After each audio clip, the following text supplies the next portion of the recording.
Break के बाद खुशामदीद नाज़रीन। बाप का दूसरा नाम साहिबान है। हर शख्स दुआ करता है कि इसके सर पर इसके बाप का साया कायम रहे। एक ऐसी दास्तान जहां बाप भी अपनों का दुश्मन बन गया। घर के सरबराह ने अपने ही घर में खेली है खून की होली। आखिर क्यों घर के सरबराह ने अपने ही हाथों अपनों पर बरसाई दहकती गोलियां।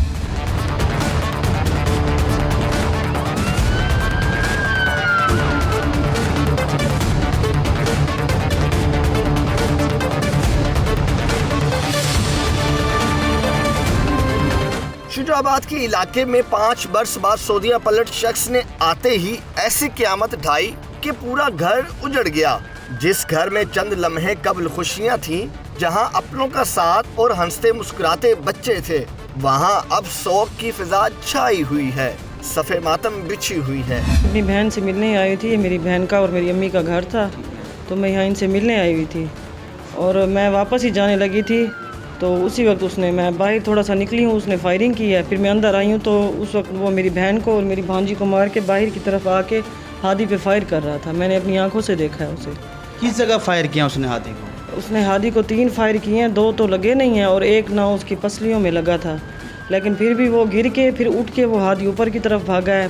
फिर मुझे लगा है कि उसको फायर नहीं लगा, जो वो ऊपर चला गया। फिर मैं अपनी बहन और भांजी की तरफ भागी हूँ तो ये बिल्कुल देखने के काबिल भी नहीं थे। नहीं, उसने अपनी बेटी को कितने फायर मारे हैं? उसने 5-6 फायर किए थे। मैं बाहर थी, जब फायरिंग की आवाज़ आई थी मैं बाहर थी। तो जब उसने फायर किया ये मैंने नहीं देखा, लेकिन मैंने अपनी भांजी को यहाँ गिरा हुआ देखा है किचन में। जब मैं एंटर हुई हूँ इधर सहन में तो सामने मेरी भांजी गिरी पड़ी थी और वो खून में लथपथ थी। और तो मेरी जो अपनी बीवी को जो फायर किया वो कितने मारे हैं? उसको 1 फायर किया और फिर उसकी बेटी साथ खड़ी हुई थी, उसकी बेटी को भी लगते रहे हैं, उसकी बीवी को 1 फायर लगा है। तो फिर आपने क्या किया? मौके पर फरार हो गया वो? जी, वो पहले अपने बेटे को मार के फिर वो अंदर की तरफ गया। उसने बैग उठाया और इधर सहन में ही बाइक खड़ी थी, बाइक को स्टार्ट करके बाहर की तरफ गया। फिर वो कुछ भूल गया, फिर उसने थोड़ा सा आगे जाकर फिर मुड़ा है। फिर उसने बाइक खड़ी करके इधर से कोई चीज़ उठाई है कमरे से और ऐसे नीचे की तरफ किचन की तरफ फायर करता हुआ ना फिर भाग गया।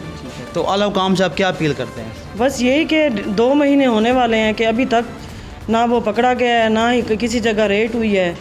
2 महीने हो गए हैं, ना किसी जगह रेड डाली है और ना ही कोई रिस्पॉन्स दे रहे हैं। और जो एक दोस्त पकड़ा हुआ था और उसको भी छोड़ दिया है, उसका भाई पकड़ा हुआ था उसे भी छोड़ दिया है। अब ये छोटा मोटा केस तो है नहीं, कत्ल का केस है। कत्ल के केस में कोई ऐसे बाहर कैसे आ सकता है जिसके पास उस कातिल की मोटरसाइकिल बरामद हुई है, उसकी चीज़ें बरामद हुई हैं और वो भी बाहर फिर रहा है। तो ये क्या रिस्पॉन्स दे रहे हैं पुलिस वाले हमारे साथ? बहन के मुताबिक इसके बहनोई ने मैके में आकर इसकी बहन और भांजा भांजी पर फायरिंग की है। खातून ने अपनी आंखों से हौलनाक कत्ल की वारदात देखी है। खातून की आंखों के सामने इसके भांजे के जिस्म में बहनोई ने गोलियां उतारी हैं।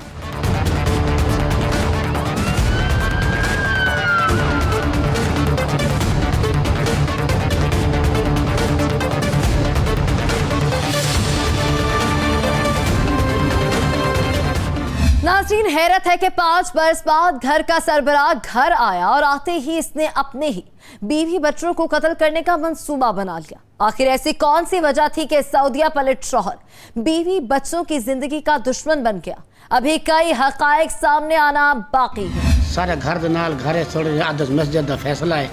फायरिंग थी, ऐसा फायरिंग की आवाज़ सुन के आए हैं। अगो आए उस जालिम शख्स जरा अपने जुल्म तो तुलिया हुआ हा। उन्हें जरी उनकी घर वाली मेरी भांजी है सकी, उन्हें वो फायर मारे, अपनी बेटी को अपने बेटे को फायर मारे ने। वो तो बाद जरा ना अपने पिस्टल को जरा हाथ से रख के हर कहीं को डरा धमका के फरार थी गए। पहले उनके भाई को छोड़ देते ने, वाल उनके दोस्त को छोड़ देते ने। जिंदे को मोटरसाइकिल जरे मोटरसाइकिल तो चढ़ के फरार थे आए। और मोटरसाइकिल उनके दोस्त को मिली है, उन्हें मिली है, पुलिस को मिली है। और बरामद पुलिस को ही मिल तक मौजूद है। वाल भी उनके दोस्त को छोड़ देते ने। मामू का घर पास ही था। फायरिंग की आवाज सुनकर मामू घर पहुंचा तो देखा कि इसकी भांजी और बच्चे खून में लथपथ पड़े हैं। मुलजिम अपने ही बीवी बच्चों को कत्ल करके फरार हुआ था, इसलिए हर शख्स इंसाफ मांग रहा है। आखिर क्यों 2 माह तक पुलिस कत्ल के मुलजिम को नहीं पकड़ सकी? वरसा के मुताबिक इनकी जिंदगी को खतरा है।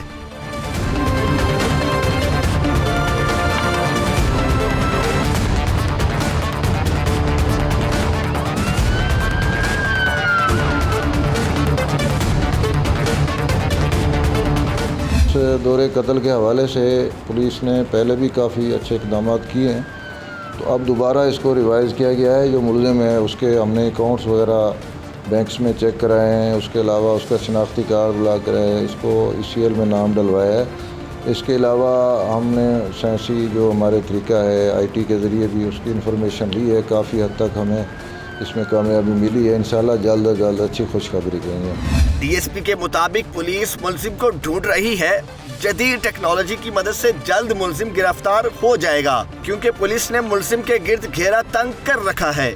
मुलजिम जितना भी शातिर हो कानून से नहीं बच सकता।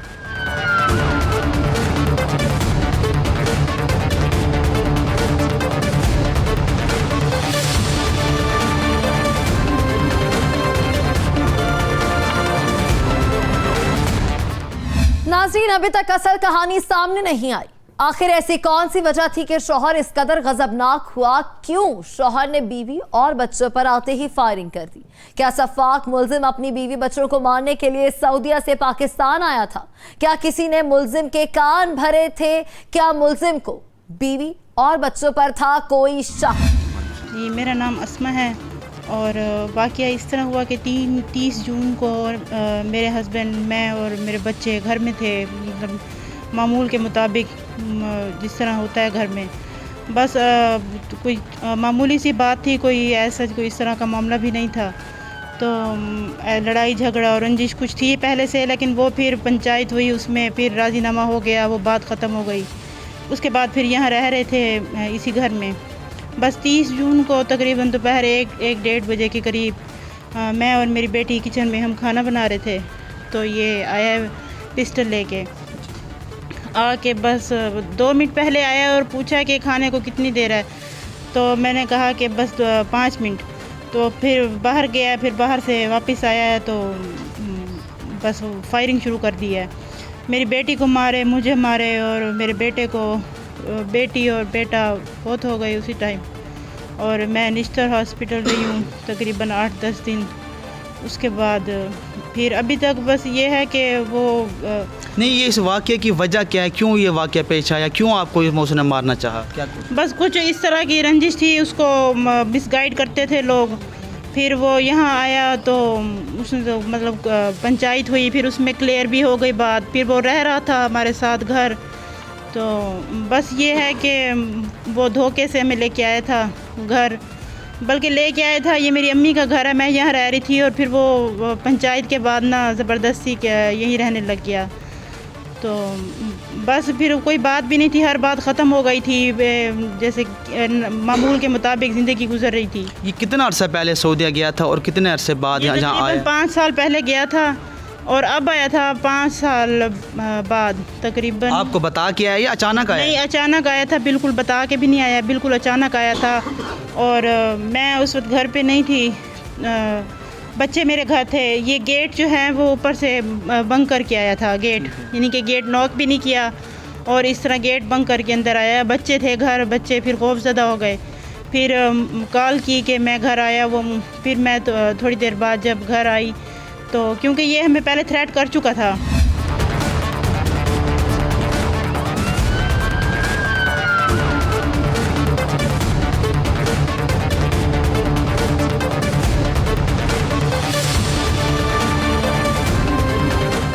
तुम्हें फायर मारूंगा, मैं ये करूंगा, वो करूंगा। फिर जब मैं घर आई तो मैंने कहा कि आप मेरे बच्चे मुझे दो और मैंने आपके साथ नहीं रहना। जब आपको ये थ्रेट करता था फ़ोन पे तो आपने इसके लिए कोई दरख्वास्त नहीं दी पुलिस में? नहीं, वो तो उस वक्त वहाँ था ना। अच्छा। और वो बता के बिल्कुल भी नहीं आया था कि भाई मैं आ रहा हूँ या इस तरह। बस मुझे यही था कि फ़ोन पे थ्रेट कर रहा है, अभी वो है तो नहीं यहाँ, ऐसा कोई इस तरह का मामला तो नहीं होने वाला। तो बस मैं अपने बच्चों के साथ रह रही थी। ये है कि ना टाइम पे ख़र्चा भेजना, ना कुछ बच्चों की जिम्मेदारी लेना, बस हर वक्त लड़ाई झगड़ा, फ़ोन पे भी ये भी लोग उसको जिस तरह कह देते वो उसी तरीके से, ना कोई पूछते बात, ना कोई मतलब जिस तरह घर में। अच्छा, पुलिस की जानिब से अब क्या आपके साथ कोई तामुन किया? पुलिस तो बिल्कुल हमारे साथ कोऑपरेट नहीं कर रही है, बिल्कुल भी नहीं। इवन कि मुझे, मेरी 2 बच्चियां हैं, इनको अभी भी जान का ख़तरा है, वो आके हमें अभी मार दे तो पुलिस वाले तो हाथ पे हाथ रख के बैठे हैं। ये बिल्कुल भी हमारे साथ कोऑपरेट नहीं कर रहे हैं। मुझे ये बताएं कि आप इतना गवर्नमेंट को इतना इन्वेस्ट करने की पुलिस डिपार्टमेंट पे, उसको क्या फ़ायदा है जब इस मुल्क की आवाम ही महफूज नहीं है, जब हमारी ज़िंदगी महफूज नहीं है। तो इतना डिपार्टमेंट पुलिस को जाता है, इतनी इनकम पाकिस्तान की जाती है, वो किस फ़ायदे की है, वो किस काम की है? वो बिल्कुल भी हमारे साथ कोऑपरेट नहीं कर रही है। पुलिस क्या कहते हैं, वो वापस चला गया है या अभी यहीं नहीं, है? जब भी हम जाते हैं उनके पास लेम एक्सक्यूज़ के ये हमने ये किया है, ये किया है, वो लुक बिजी डू नथिंग वाला काम है कि ये कर दिया हमने, ये कर दिया, ये किया है, ये देखें, ये है, वो है, लेकिन प्रैक्टिकली उन्होंने कुछ भी नहीं किया, कहीं भी ना रेड किया है, ना ही उन्होंने कोई हमारे तो साथ। आप आला हुकाम से क्या अपील करें? मेरी ये अपील है आला हुकाम से कि इस बात का नोटिस लें, मेरे बच्चों का कातिल है वो, और मुझे इंसाफ दिलाएं। बीवी के मुताबिक इसके शोहर ने पहले फोन पर इसको दी थी कत्ल की धमकियां और बीवी के मुताबिक वो घर से बाहर थी तो शोहर घर का गेट फैलाकर घर में दाखिल हुआ था। न जाने मुलजिम को किस बात का था शक। मैके बैठी बीवी को सफाक मुलजिम ने सुलह का झांसा देकर अपने जाल में फंसाया। एतमाद जीतने के बाद शातिर मुलजिम ने कर दी गोलियों की बौछार। मुलजिम की फायरिंग से बीवी जख्मी जबकि 2 बच्चे जिंदगी की बाजी हार गए।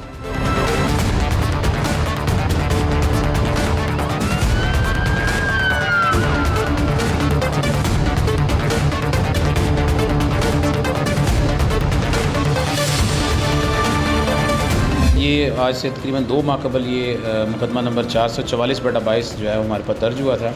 इसमें मुल्ज़िम ताहिर है जो कि सऊदी अरब रहता था और वापस जब वो आया तो उसने शक की बुनियाद पर अपनी बीवी और अपनी बेटी और बेटे के ऊपर फायर किया था, जिसमें बेटे की और बेटी की एट द स्पॉट डेथ हो गई जबकि बीवी थी वो बच गई थी।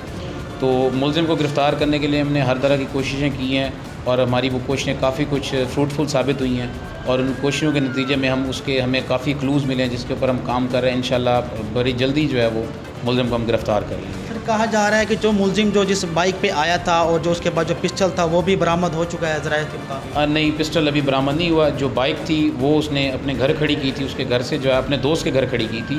वो बाइक हमने बरामद कर ली थी, वो कब्ज़ा पुलिस में आ पड़ी, जबकि पिस्टल जो है वो अभी उसके पास बरामद नहीं हुआ। वो जो मकतूल के वर्सा हैं वो भी बताते हैं कि जब उसने फायर किया था, फायर मारने के बाद वो बैग अपने पिस्टल में डाल के वो चला गया था।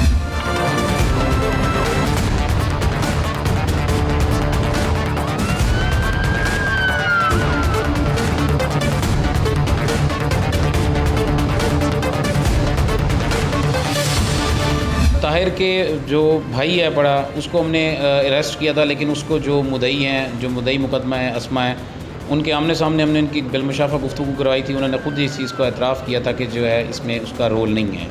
तो और जो दूसरा उसका इरफान है, इरफान को हमने अरेस्ट किया था, लेकिन अभी तक चूँकि ताहिर अरेस्ट नहीं हुआ तो इसलिए इरफान का रोल कोई वाज़ेह नहीं आया, ना उसके हमें कोई शवाहिद मिले हैं, ना किसी तरीके से वो मुल्ज़िम अभी तक साबित हुआ है। लिहाजा ताहिर की गिरफ़्तारी के बाद ही इस चीज़ का तयन किया जा सकता है कि उसके साथ इस वारदात के अंदर और कौन कौन शामिल है। उसके पकड़े जाने के बाद ही बाकी जो बकिया मुल्ज़मान अगर वो इस वारदात में शामिल होते हैं तो उनको गिरफ्तारी को यकीनी बनाया जाएगा। पुलिस के मुताबिक वो कोशिश कर रही है कि मुलजिम को जल्द से जल्द गिरफ्तार कर लिया जाए। शातिर मुलजिम के दोस्त के घर से तो बाइक मिल गई जिस पर मुलजिम फरार हुआ था। पुलिस जदीद टेक्नोलॉजी से मदद ले रही है। मुलजिम का नाम ECL में है तो वो फरार नहीं हो सकता।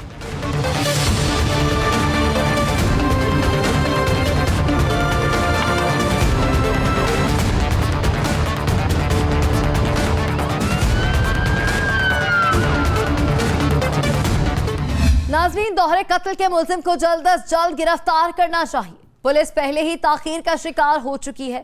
2 माह गुजर गए हैं और कातिल आजाद घूम रहा है। वर्षा की जिंदगियों को खतरा है, कहीं ऐसा ना हो कि सफाक मुल्जिम सबूत मिटाने की कोशिश करे या फिर ऐनी शाहिदीन को नुकसान पहुंचाने की। पुलिस को चाहिए वर्षा को तहफ़्फ़ुज़ फराहम करे और शातिर मुल्जिम को जल्द सजा दिलवाए ताकि इंसाफ हो सके। यह वक्त है मुख्तसर सी ब्रेक का, हमारे साथ रहिएगा।